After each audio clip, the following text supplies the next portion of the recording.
तो आज का हमारा टॉपिक है निजता का अधिकार। चर्चा में ये क्यों है, इसके संदर्भ में कुछ चीज़ों को हम यहाँ पर डिस्कस करने वाले हैं। व्हाट्सएप के संदर्भ में कुछ जानकारी है, व्यक्तिगत डेटा संरक्षण विधेयक है और उससे जुड़े हुए कुछ यहाँ पर पॉइंट हैं। सबसे पहले चर्चा में क्यों है, क्योंकि भारतीय प्रतिस्पर्धा आयोग, जिसको हम CCI भी कहते हैं, कि 2021 की निजता नीति की जांच के खिलाफ यहाँ पर व्हाट्सएप के द्वारा एक अपील की गई थी, जिसे सर्वोच्च न्यायालय ने फाइनली यहाँ पर खारिज कर दिया है। तो ऐसा क्यों हुआ, किस संदर्भ में हुआ है? व्हाट्सएप और मेटा दोनों ने तर्क दिया था कि एंटी ट्रस्ट वॉचडॉग निजता नीति की जांच नहीं कर सकता, क्योंकि इसे संशोधित डेटा संरक्षण विधेयक पेश होने तक स्थगित यहाँ पे रखा जाता है।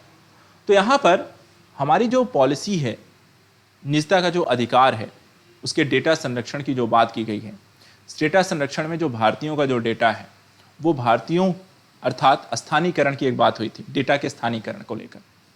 अर्थात भारतीयों का डेटा, अगर आपको कोई भी कंपनी है जो यूज़ करती है, वो डेटा कहाँ संचित होना चाहिए?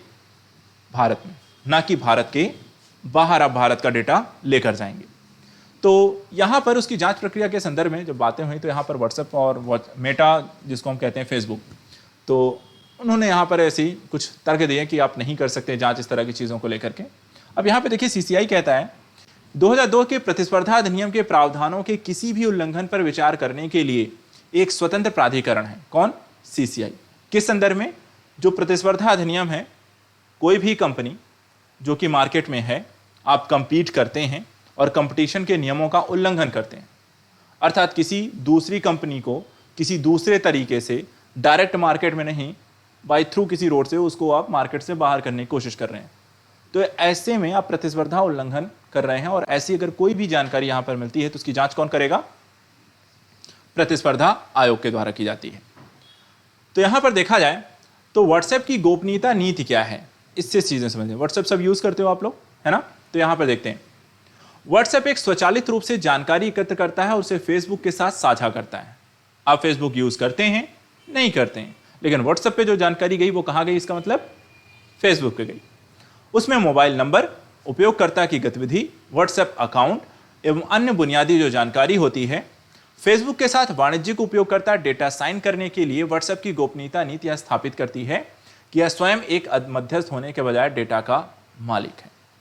तो आप, क्योंकि कंपनी एक ही है, मैटर कुल मिला के ये है, फेसबुक और व्हाट्सएप एक ही कंपनी के अंतर्गत आते हैं, इसलिए आप फेसबुक पर एंटर कर रहे हैं तो आपका पूरा जो डेटा होता है वो कहाँ चला जा रहा है? फेसबुक के पास।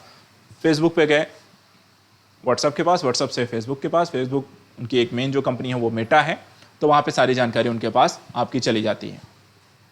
और हम क्योंकि ये सब पढ़ते नहीं हैं, क्योंकि जैसे ही आप लॉगिन करते हैं वहाँ पर एक्सेप्ट करके आता है टर्म एंड कंडीशन, उस टर्म एंड कंडीशन को हम पढ़ते नहीं हैं, बस क्या करते हैं, टिक कर देते हैं और लॉग इन कर जाते हैं। उसमें यह सब लिखा रहता है, ठीक है। अगर आप एक्सेप्ट नहीं करेंगे तो आप यूज भी नहीं कर सकते। तो अगर यूज करना है तो आपको एक्सेप्ट करना ही करना पड़ेगा। नई नीति को समझने की कोशिश करें तो उपयोगकर्ताओं के पास अब यह विकल्प नहीं है कि वे अपने डेटा को अन्य स्वामित्व वाले और बाहरी ऐप के साथ साझा ना करें। अर्थात अब आपके पास कोई अधिकार नहीं है, जो भी अधिकार है वो किसके पास चला गया? व्हाट्सएप के पास। आपका डेटा है, आपने लॉगिन एक बार कर दिया, टर्म एंड कंडीशन को एक्सेप्ट कर लिया, टिक का निशान लग गया, तो मतलब आपको ये, आपने खुद कह दिया है कि आप मेरा डेटा किसी और को दे सकते हैं, किसी और के साथ साझा कर सकते हैं। यह व्हाट्सएप की पॉलिसी है। व्हाट्सएप नीति यहां पर देखा जाए तो स्वीकृत समिति की रिपोर्ट की सिफारिशों का खंडन करती है, जो डेटा संरक्षण विधेयक 2019 का आधार है। जैसे कि डेटा स्थानीयकरण का सिद्धांत का उद्देश्य देश के बाहर के व्यक्तिगत डेटा के स्थानांतरण पर अंकुश लगाना है, और हो सकता है व्हाट्सएप की गोपनीयता नीति के यहां पे अनुकूल ना हो। अगर हम डेटा के स्थानीयकरण को यहां पे लागू कर दें तो इससे क्या हो जाएगा? हम यहां पर टर्म एंड कंडीशन को अप्लाई भी कर दें तो भी व्हाट्सएप हमारे डेटा को कहीं और, किसी और देश में कम से कम तो नहीं भेज सकता। स्थानीयकरण अर्थात आपका डेटा भारत में ही रहेगा, भारत से बाहर नहीं जाएगा। तो यहां पर इसमें थोड़ा सा समझने वाली बात है कि फिर हमारे जो व्यक्तिगत डेटा संरक्षण विधेयक था उसमें बातें क्या कही गई हैं, क्या क्या प्रावधान उसके अंतर्गत रखे गए हैं।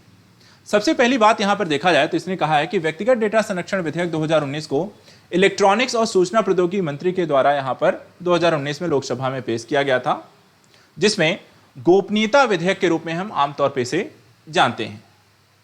उद्देश्य क्या था कि व्यक्तिगत डेटा जो कि व्यक्ति की पहचान हो सकती है, ठीक है, उसका आधार होती है आपका डेटा, आपका मोबाइल नंबर, आपका नाम, आप क्या कर रहे हैं, क्या, वो हर तरीके की जानकारी उसमें होती है, तो व्यक्ति की पहचान है, और इसके संग्रह, संचालन प्रक्रिया को विनियमित करके व्यक्तिगत अधिकारों की रक्षा करते हैं ताकि कोई और इस जानकारी का दुरुपयोग ना कर सके। बहुत आसानी से लोग, अगर आपका मोबाइल नंबर, आपकी फोटो, आपका नाम, आपका एड्रेस किसी को पता चल जाए तो आपके नाम पे जाली दस्तावेज बना सकता है, और उस जाली दस्तावेज को बना करके लोग कहीं भी घर खरीद सकते हैं या रेंट ले सकते हैं, क्योंकि एक आईडी कार्ड लगती है। एक फर्जी यहां पर उन्होंने आईडी कार्ड बना लिया और उसके नाम पे वो कहीं भी कुछ भी कर रहे हैं। अराजक दो तत्व होते हैं वो ऐसा ही करते हैं, आपके डेटा का मिसयूज करते हैं। जैसे आतंकवादी होते हैं, मोस्टली आपने मूवीज में देखा होगा, किसी और के नाम की आईडी इत्यादि बना करके भारतीयों का ही, और वो यूज कर रहे होते हैं, और पकड़े भी नहीं जाते हैं और अपनी गतिविधियों को अंजाम भी देते हैं। तो यहां पे ये कुछ ऐसा ही है। सरकार ने प्रौद्योगिकी दिग्गजों के द्वारा उठाई गई विभिन्न आपत्तियों और आम लोगों के द्वारा उठाए गए मुद्दों के कारण इस विधेयक को यहां पर फाइनली वापस ले लिया है, क्योंकि हमारा भी वही कॉन्सेप्ट था कि सरकार भी हमारी चीजों का डेटा संग्रह करेगी, हम पर नजर रखेगी, और हम पर कोई नजर रखे हमें अच्छा नहीं लगता है। हम किससे क्या बात कर रहे हैं, किससे क्या साझा कर रहे हैं, ये सरकार का मैटर नहीं है। हमारे व्यक्तिगत चैट्स हैं, हमारी व्यक्तिगत इंफॉर्मेशन है, और ये चाहे हमारी सरकार हो या कोई दूसरी कंपनी हो या विदेशी कंपनी हो, ये किसी को ये अधिकार नहीं बनता है कि हमारे व्यक्तिगत डेटा का वो उस पर नजर रखें या उसका मिसयूज करें या उसको कहीं भी किसी भी तरीके से बिना हमारी अनुमति के आप उस पर नजर रखें या किसी के साथ साझा कर रहे हैं। अब इसमें टॉपिक आता है निजता का अधिकार। आमतौर पर यह समझा जाता है कि गोपनीयता अकेले छोड़ दिए जाने का अधिकार है। आप अकेले रहना चाहते हैं और आपको अकेले छोड़ दिया जाए तो प्राइवेसी मैटर करती है, ठीक है। तो यहां पर जो अलोन या अकेले छोड़ देने की यहां पर बात है, हम मूलतः निजता को इससे यहां पर समझने का एक प्रयास करते हैं। इसके संदर्भ में देखिए, सर्वोच्च न्यायालय ने एक निर्णय यहां पर आपको दिया हुआ है जो महत्व के संदर्भ में है। सर्वोच्च न्यायालय ने वर्ष 2017 में के.एस. पुट्टास्वामी बनाम भारतीय संघ ऐतिहासिक निर्णय में गोपनीयता और उसके महत्व को यहां पर वर्णित किया है, जिसमें कहा है सर्वोच्च न्यायालय ने कि निजता का अधिकार एक मौलिक और अविच्छेद यहां पे अधिकार है। इसके तहत व्यक्ति से जुड़ी सभी सूचनाओं के साथ उसके द्वारा लिए गए निर्णय भी शामिल है। तो निजता का मतलब क्या हुआ? आपके द्वारा और आपसे जुड़ी हुई वो हर बात, वो हर डिसीजन, वो हर एक चीज जो सिर्फ यहां पर आपकी, जिसे आप किसी और के साथ साझा नहीं करते, वो आपका प्राइवेसी है, गोपनीयता है। तो यहां पर क्या घोषित कर दिया गया? निजता के अधिकार को आपका मौलिक अधिकार है। ठीक है, क्या हो गया? मौलिक अधिकार हो गया। और निजता के अधिकार को अनुच्छेद 21 के तहत प्राण एवं दैहिक स्वतंत्रता के अधिकार के आंतरिक भाग में तथा संविधान के यहां पे भाग 6 के द्वारा गारंटी कृत स्वतंत्रता के हिस्से के रूप में यहां पे इसे संरक्षित कर दिया गया है। अब बात करते हैं कि प्रतिबंध क्या है, प्रतिबंधों को किन किन आधारों पर यहां पर बताया गया है। प्रतिबंध देखिए, पहला यहां पर देखें, इस अधिकार को केवल राज्य कार्यवाही के तहत तभी प्रतिबंधित किया जा सकता है जब यहां पर ये तीन चीजें आपके समक्ष होंगी। पहला, ऐसी राज्य की कार्यवाही के लिए एक विधायी जनादेश होना चाहिए, जहां पर आपके निजता के अधिकार के संदर्भ में विधायक अर्थात कहने का मतलब विधानसभा इत्यादि से कोई ऐसी चीजें यहां पर आपको अनुमति दी गई हो। दूसरा, इसे एक वैध राज्य के उद्देश्य का पालन करना हो, जहां पर राज्य को किसी पर्टिकुलर चीज के फॉलोअप करने के लिए आपके मौलिक अधिकारों को उल्लंघन करना पड़ रहा हो, तो वहां पर राज्यों के संदर्भ में इसे थोड़ा सा प्राथमिकता राज्यों को दी गई है।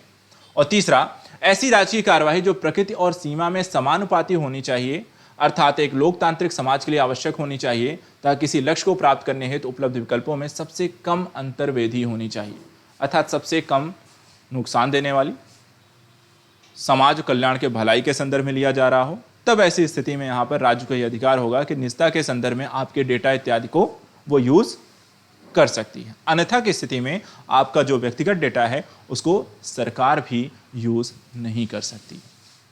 ठीक है, अब निजता की सुरक्षा के लिए सरकार के द्वारा कदम क्या उठाया गया था? एक समिति गठित की गई थी, बी.एन. श्रीकृष्ण समिति की, और इन्होंने अपने संदर्भ में यहां पे कुछ जानकारी दी कि इनको बी.एन. श्रीकृष्ण की अध्यक्षता में डेटा संरक्षण पर विशेषज्ञों की जो समिति गठित की गई थी वो जुलाई 2018 में यहां पर इन्होंने अपनी एक रिपोर्ट को सौंपा, और इसमें एक और अधिनियम लेकर आए जो सूचना प्रौद्योगिकी अधिनियम 2000 के नाम से जानते हैं। और तीसरा आईटी अधिनियम कंप्यूटर प्रणाली से डेटा के संबंध में कुछ उल्लंघनों के खिलाफ सुरक्षा प्रदान करता है। इसमें कंप्यूटर प्रणाली, उसमें संग्रहित डेटा के अनाधिकृत उपयोग को रोकने के प्रावधान है। अर्थात सरकार के द्वारा देखा जाए एक प्रतिस्पर्धा आयोग भी बनाया गया है। तो काम क्या किया गया कि डेटा का उल्लंघन ना होने पाए इसके लिए आयोगों का गठन करना, चाहे समितियों का गठन करना, कानूनों का पालन करना, कुछ और अधिनियम बनाना, और उसके माध्यम से जो भी चीज़ें आप यूज़ कर रहे हैं, जो भी डेटा आप प्रोवाइड करा रहे हैं किसी भी प्लेटफॉर्म पे, उसको वहाँ पे संरक्षित करना। किसी प्रकार के हैकिंग इत्यादि हो जाती है तो उसमें आपका पर्सनल डेटा जो होता है वो चली जाती है, ठीक है। तो वहाँ पर देखें तो कंप्यूटर अधिनियम इसके संदर्भ में बनाया गया है ताकि वहाँ पर ऐसी स्थितियों में आपके डेटा का यहाँ पे संरक्षण किया जा सके। थोड़ा सा यहाँ पे समझ लेते हैं भारतीय प्रतिस्पर्धा आयोग के बारे में, ये करती क्या है। तो सीसीआई की स्थापना मार्च 2009 में भारत सरकार के द्वारा प्रतिस्पर्धा अधिनियम 2002 के तहत किया गया है। ये एक तरीके का प्रशासन, कार्यान्वयन और प्रवर्तन के लिए इसे बनाया गया है। और मुख्य रूप से देखा जाए तो ये 3 तरीके के लिए काम करता है जो बाजार में प्रतिस्पर्धा विरोधी हैं। पहला, प्रतिस्पर्धा विरोधी ऐसे किए गए समझौते जिसके माध्यम से मार्केट में किसी तरीके की कंपटीशन को आप खत्म कर रहे हो। जैसे कि अभी कम्युनिकेशन सेक्टर में देखा जाए, जो हम आजकल सिम इत्यादि यूज़ कर रहे हैं, नेटवर्क आप यूज़ करते हैं, इंटरनेट का यूज़ कर रहे हैं, धीरे धीरे इसमें देखा जाए तो जियो एक प्रभावी कह सकते हैं, सबसे प्रभावी आपको कह सकते हैं कंपनी के रूप में उभर कर आई है। और इसके कारण कुछ कंपनियां यहाँ पर दिवालियाँ हो गई, कुछ को मर्ज होना पड़ा और कुछ के सर्वाइवल के चांस बहुत यहाँ पर मुश्किल हो गए हैं, या फिर उनको बहुत सारा इन्वेस्टमेंट यहाँ पे करना पड़ा है। लेकिन ये कंपटीशन के तहत है।